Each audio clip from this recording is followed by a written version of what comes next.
네, 계속해서 보도록 하겠습니다.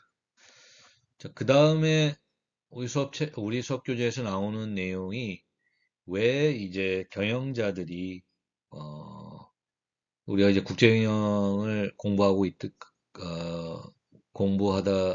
있으니까 그 다국적 기업, 글로벌 기업이죠. 특별히 이런 다국적 기업, 글로벌 기업에 있는 경영자들이 비윤리적으로 행동하는가?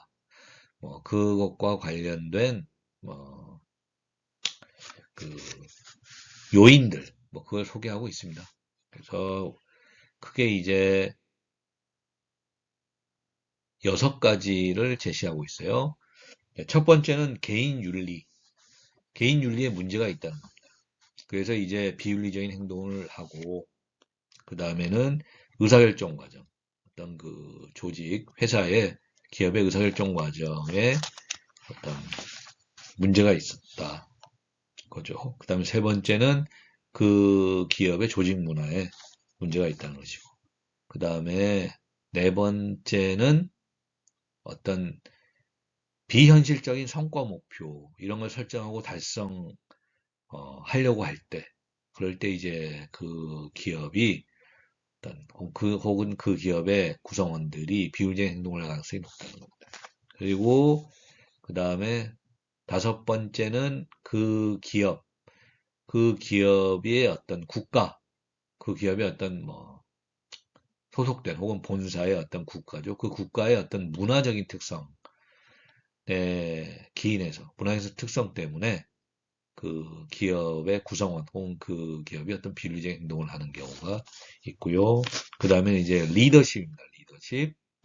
리더십은 이제 그 기업의 어떤 최고 경영자나 어떤 그 기업을 이끌고 있는 좀 상위 계층의 어떤 경영자들의 어떤 특성, 이러한 것에서 어떤 그 기업이나 혹은 그 기업의 구성원들이 비윤리적인 행동을 할 가능성이 있다는 내용입니다. 그래서 하나씩 한번 살펴보면요. 먼저 개인 윤리입니다. 자, 개인의 윤리 의식이 낮은 사람은 기업의 사업 활동, 글로벌 기업이나 다국적 기업에서도 비윤리적인 행동을 할 가능성이 높습니다. 그러니까 그 경영자나 혹은 일반 직원들 자체, 그 사람 자체가 개인의 어떤 윤리 의식이 낮은 겁니다. 그러한 그렇다면 그렇게 개인 윤리 수준이 낮은 사람들이 경영자로 혹은 그, 그 직원으로 활동하고 있는 그러한 이제 글로벌 기업에서는 그 비윤리적인 그 행동을 할 가능성이 높다는 것입니다. 높다는 거예요.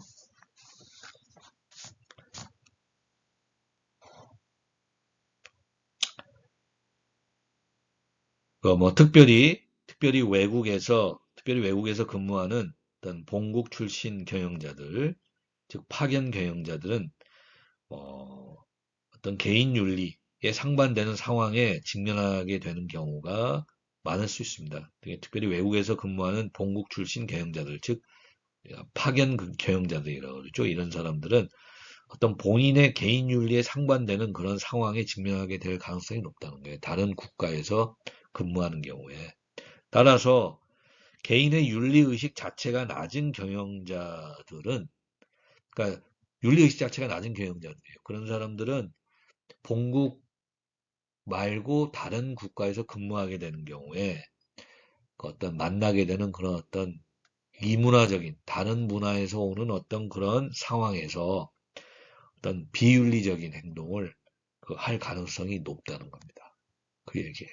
그러니까 우리가 다국적 기업, 글로벌 기업인 경우에는 본사에서 한국의 다국적 기업, 글로벌 기업이면은 한국 본사에서 근무하는 사람이 멕시코 이런데 공장이나 이런데 파견돼서 근무하게 되는 경우가 많은데 그 경영자의 개인 윤리 의식 수준 자체가 낮아요.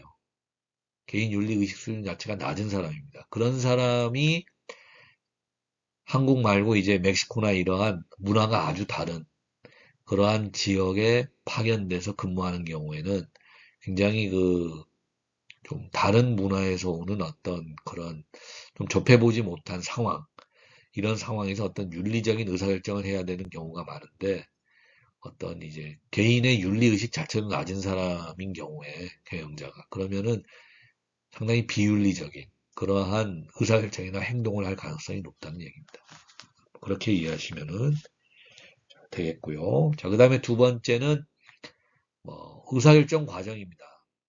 그 다국적 기업이나 글로벌 기업의 의사결정 과정 자체가 문제가 있어서 비윤리적인 어떤 의사결정이나 행동을 하게 되는 경우가 있다는 거예요. 특별히 경제적인 기준 혹은 어떤 손해이익이라는 어떤 손해이익이라는 어떤 그런 경제적인 관점에서만 어떤 경영상의 의사결정을 하게 되는 경우에 어떤 그런 글로벌 기업이나 다국적 기업은 그러한 상황, 그러한 이슈에 대해서 비윤리적인 의사결정을 할 가능성이 높다는 것입니다. 예를 들면은 어떤 아주 열악한 안 좋은 나쁜 상황에서 그러니까 아주 나쁜 혹은 열악한 상황에서의 어떤 근로 조건에서 어떤 저임금 노동이죠. 아주 임금이 매우 낮은 그러한 어떤 근로 노동을 방치하는 것, 방치하다 한국어로 그냥 내버려 두는 겁니다. 이러한 경우에는 그러한 이제 글로벌 기업이나 다국적 기업인 경우에는 그러한 의사결정에서 어떤 사람들을 직원들을 고용하고 일을 시키는 그런 의사결정에서 손익의 기준이죠. 그러니까 어떤 손해, 이익, 이러한 경제적인 기준만을 가지고서 의사결정 했을 가능성이 높다는 겁니다. 윤리적인 기준은 무시된 거죠. 무시된 겁니다. 그래서 이러한 의사결정 과정 자체에 문제가 있을 경우에 그러한 경우에도 다국적 기업이나 글로벌 기업의 어떤 비윤리적인 행동 이러한 것들이 나타날 가능성이 높다는 것입니다. 자, 세 번째는 조직의 문화입니다. 조직의 문화. 근데 이 말은 무슨 말이냐면은 다국적 기업 혹은 글로벌 기업의 조직 문화, 그 기업 문화 자체가 비윤리적인 행동을 용인한다는 말은 한국어로 그냥 내버려 둔다는 거예요. 내버려 두는 그러한 것이 관행처럼 되어 있다면, 관행이라는 건 매우 흔하다는 겁니다. 매우 흔하게 되어 있다면 그 다국적 기업, 글로벌 기업의 구성원들은 비윤리적 행동을 할 가능성이 매우 높습니다. 그러니까 조직 문화 혹은 기업 문화라는 것은 그 기업의 조직 구성원들이 어떤 공유하고 있는 함께 갖고 있는 어떤 가치나 규범을 의미합니다. 그래서 뇌물과 같은 부패나 기타 비윤리적인 행동들에 관하여 어떠한 관대한 너그러운 조직 문화, 기업 문화를 가진 그 다국적 기업, 글로벌 기업의 경우에는 기업 구성원들이 비윤리적인 행동을 할 가능성이 높은 거죠. 높습니다. 그래서 그러한 글로벌 기업, 다국적 기업의 어떤 기업 문화, 조직 문화도 그 구성원들이 비윤리적 행동을 하게 되는데 영향을 미친다는 것입니다. 자, 그 다음에 네 번째로는 비현실적인 성과 목표예요. 자, 이것은 일반적인 국내 시장만 대상으로 하고 있는 국내 기업에서도 흔히 나타나는 것이죠. 그러니까 이는 다국적 기업 혹은 글로벌 기업 본사가 해외에 진출한 자회사에 현실적으로 이루기 어려운 목표를 부과하는 것. 그렇게 현실적으로 이루기 어려운 목표를 부과하고 그래서 이를 달성하려는 과정에서 여러 가지 비윤리적인 방법과 행동이 발생할 경우가 많습니다. 많아요. 그러니까 어떤 다국적 기업, 글로벌 기업의 어떤 본사에서 다른 국가죠. 다른 국가의 자회사의 어떤 비현실적인 아주 이제 좀 달성하기 어려운 그런 성과 목표를 설정해서 달성하라고 할 때, 그럴 때 이제 어떤 제한된 시간, 그리고 제한된 돈, 예산 하에서 현실적으로 달성하기 어려운 어떤 그러한 성과를 목표를 달성하려고 하면은 한국어로 편법이란 걸 편법 혹은 불법 이러한 그 비윤리적인 그러한 어떤 행동을 함으로써 달성하려고 할 가능성이 높다는 겁니다. 그런 과정에서 비윤리적인 행동이 발생할 가능성이 높다. 그렇게 보시면 되고요. 그 다음에 이제 다섯 번째는 리더십입니다. 리더십이에요. 그러니까 리더십 이건 뭐냐면 말 그대로 그 다국적 기업 혹은 글로벌 기업의 최고 경영자와 같은 상위 계층 경영자의 윤리 의식이 매우 비윤리적이거나 혹은 비윤리적인 행동을 직원들에게 강요하거나 혹은 어떤 비윤리적인 행동을 용인하는 거죠. 그냥 뭐 내버려 두는 거예요. 그러니까 그 다국적 기업이나 글로벌 기업의 최고 경영자, 상위 계층의 경영자들이 어떤 윤리 의식이 매우 낮고 그렇게 하고 어떤 비윤리적인 행동이나 이런 것들을 그냥 용인하는, 내버려 두는 혹은 그런 비윤리적인 행동을 심지어 강요하는 뭐 그러한 최고 경영자, 상위계층 경영자들이 다국적 기업이나 글로벌 기업에서 있다면은 그 다국적 기업이나 글로벌 기업의 그 구성원들은 비윤리적인 행동을 할 가능성이 높겠죠. 높습니다. 자, 그다음 마지막으로는 그 다국적 혹은 글로벌 기업의 어떤 국가의 어떤 문화적인 특성도 그 다국적 기업, 글로벌 기업의 구성원들이 비윤리적인 행동을 할 가능성이 높게 만든다는 거예요. 그러니까 이 말은 다국적 기업 혹은 글로벌 기업의 어떤 본사 국가입니다. 이 다국적 기업, 예를 들어서 뭐 한국의 다국적 기업, 그러면 한국의 문화, 뭐 멕시코의 다국적 기업, 그러면 멕시코의 문화. 이게 그 멕시코의 다국적 기업 혹은 한국의 다국적 기업의 그 구성원들이 비윤리적인 행동을 하는데 영향을 미친다는 그 말이에요. 이 말은. 그러니까 예를 들면 우리가 홉스테드의 어떤 문화 디멘전 차원에서 그 권력거리 파워 디스턴스가 높은 국가들이죠. 이러한 국가들인 경우에는 어떤 부유함이나 권력 이런 것들이 불평등하게 분포되어 있어요. 그 국가의 사람들에게. 하지만 그렇게 불평등하게 분포되어 있는 거를 사람들이 바꾸려고 하거나 그렇게 잘 안 한다는 겁니다. 그냥 내버려 둔다는 거죠. 권력거리가 높은 국가. 뭐 대표적인 게 중남미 국가들인데 그런 국가들, 이런 국가들 구성원들이 비윤리적인 행동을 할 가능성이 좀 높게 나타난다는 것입니다. 그래서 그런 국가들이나 그런 국가들 사람들을 무시하는 게 아니라 이 문화, 각 국가의 문화를 이렇게 연구하다 보면 그런 권력거리, 그 폴스테드의 문화 차원에서 그 권력거리 정도가 높은, 그러니까 뭐 그 국가 사람들 사이에서 뭐 부유함이나 권력이 불평등하게 이렇게 분포되어 있는데 그걸 그냥 사람들이 막 바꾸려고 안 한다는 거예요. 그냥 내버려 두는 정도가 높은 그런 국가에서 그 국가 사람들이 비윤리적인 행동을 할 가능성이 높게 나타난다는 것입니다. 그 국가는 국가 사람들을 무시하는 게 아니에요. 이게 과학적인 연구 결과 그런 특성들이 있다는 겁니다. 그러니까 이런 홉스테드의 문화 차원에서 권력거리 퍼디스가 높게 나타나는 그런 국가, 대표적인 게 뭐 중남미 국가인데 그런 중남미 국가의 다국적 기업, 중남미 국가의 글로벌 기업, 그런 데서 일하는 그 중남미 국가 사람들, 직원들은 비윤리적인 행동을 할 가능성이 높다. 결국 그 다국적 기업은 글로벌 기업의 본사 국가, 그 국적이죠. 그 국가의 문화, 이게 그 다국적 기업, 글로벌 기업에 일하는 사람들의 어떤 비윤리적인 행동을 많이 하느냐, 적게 하느냐에도 영향을 미친다는 겁니다.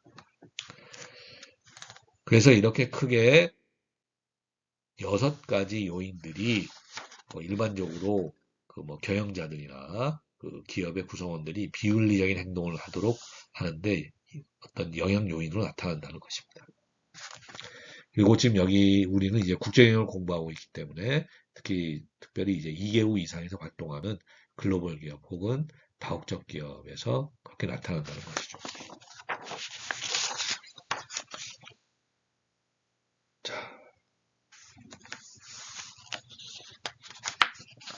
그 다음에 나오는 내용은 자, 이번에는 반대입니다. 반대로. 자, 이번에는 반대로 자, 그러면 이렇게 2개국 이상에 걸쳐서 사업활동을 하고 있는 다국적 혹은 글로벌 기업의 경영자들이나 뭐 구성원들이 그런 비윤리적인 행동을 이렇게 하는 경우들이 있고, 그래서 뭐 여러 가지 윤리적인 이슈 문제들이 발생하는데, 자, 그러면 어떻게 하면은 다국적 기업 혹은 글로벌 기업의 경영자들이나 그 구성원들이 어떤 윤리적인 의사결정을 내리고 윤리적인 행동을 주로 할 수 있게 하느냐? 어떤 방법들이 활용된다면, 어떤 방법들이 그렇게 글로벌 기업이나 다국적 기업의 경영자들이나 구성원들이 어떤 윤리적인 의사결정을 하고 행동을 하도록 하는데 긍정적인 영향을 미칠 수가 있는가? 그래서 그러한 어떤 방법이랄까 뭐 이런 내용들을 소개하고 있습니다. 그래서 어떤 국제 경영을 하는 어떤 글로벌 기업이나 다국적 기업의 어떤 윤리적인 의사결정 혹은 윤리적인 행동 이런 거에 어떤 뭐 긍정적인 영향을 미칠 수 있는 어떤 방법이랄까요? 뭐 이러한 것, 정책이랄까? 뭐 이런 것들을 크게 우리 수업 교재에서는 지금 그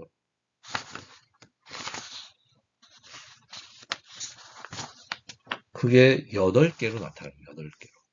첫 번째는 고용과 승진의 어떠한 정책에서 어떤 윤리적인 의사결정이나 행동을 촉진시킬 수가 있고, 두 번째는 조직 문화와 리더십에서 어떤 윤리적인 의사결정이나 행동을 촉진시킬 수 있고, 세 번째는 어떤 의사결정 과정에서 윤리적인 의사결정이나 행동을 촉진할 수 있고, 그 다음에 네 번째는 어떤 도덕적인 용기, 이것도 그러니까 일종의 조직 문화와 리더십과 관련되어 있는데, 어떤 이제 그런 비윤리적인 어떤 사건이나 행동, 이러한 것들을 이제 공개하고 고발하고 이런 거를 이렇게 격려하는 이런 문화 이런 것들이 관련돼 있고요. 그 다음에는 이제 그 ethics 오피스라 그래가지고 어떤 그런 윤리 기업 경영, 다국적 기업이나 글로벌 기업의 어떤 윤리 경영과 관련해서 그걸 전담하는 어떤 좀 고위, 좀 높은 위치에 있는 임원, 이런 임원 제도를 둠으로써 개선할 수가 있다는 것입니다. 그 다음에는 이제 기업의 어떤 사회적 책임. 그 다음에 이건 마지막으로는 어떤 기업이 어떤 sustainability, 지속 가능성 경영이나 지속 가능성 정책을 할 때 이러한 글로벌 기업, 다국적 기업의 어떤 윤리적 의사결정이나 행동은 촉진되고 강화될 수가 있다는 것입니다. 자, 그래서 뭐 이 내용에 대해서 하나씩 우리가 살펴보겠습니다. 첫 번째, 고용과 승진입니다. 뭐 이 말은 우리가 쉽게 이해할 수 있죠. 다국적 기업, 글로벌 기업은 윤리의식이 강한 사람을 고용하고 윤리의식이 강한 사람을 승진시켜야 한다는 것입니다. 이와 관련된 기업의 규정이나 정책을 강화해야 된다는 거죠. 그래서 어떤 비윤리적인 의식이나 비윤리적인 행동을 하는 사람은 고용이나 승진에서 배제시키는 것입니다. 이런 고용과 승진 정책을 보다 윤리의식이 강한 사람, 이러한 사람들이 고용되고 이런 사람들이 승진되도록 하는 정책을 실시할 때 그러한 이제 글로벌 기업이나 다국적 기업이 보다 더 윤리적인 의사결정과 윤리적인 행동을 할 수가 있다는 겁니다. 자, 두 번째는 조직 문화와 리더십입니다. 조직 문화와 리더십이에요. 자, 이거는 어떤 그러니까 윤리적인 의사결정이나 행동을 조장하고, 여기서 조장한다는 말은 촉진한다는 말이에요. 격려한다는 말이고요. 그렇게 하고 그다음에 비윤리적인 의사결정이나 행동에 대해서는 처벌하는 그러한 조직 문화를 다국적 기업, 글로벌 기업이 형성해야 하며 만들어야 하며 어, 다국적 기업, 글로벌 기업이 최고 경영자와 같은 상위 경영자들이 조직 구성원들의 어떤 윤리적인 행동을 격려하는 리더십을 발휘해야 한다는 것입니다. 그렇게 할 때 글로벌 기업이나 다국적 기업의 윤리적인 의사결정이나 윤리적인 행동이 더 촉진된다는 것입니다. 자, 그 다음에 세 번째는 의사결정 과정입니다. 의사결정 과정이에요. 의사결정 과정. 자, 이거는 다국적 기업, 글로벌 기업이 사업활동과 관련된 의사결정에서 어떤 경제적인 기준, 뭐 손해는 얼마 보고 이익은 얼마 봐. 이런 식의 경제적인 손익, 경제적인 기준만 가지고서 의사결정을 하지 않고 의사결정 과정에서 어떤 윤리적인 측면, 윤리적인 이슈 이런 것들도 충분히 고려하여 의사결정하는 그런 의사결정 과정을 개선하는 것입니다. 그러니까 윤리적인 측면을 이슈들을 도입하는 것이죠. 항상 고려하는 것. 그렇게 할 때 글로벌 기업, 다국적 기업의 윤리적 의사결정이나 그 윤리적 행동은 더 강화된다, 촉진될 수 있다라고 할 수 있습니다.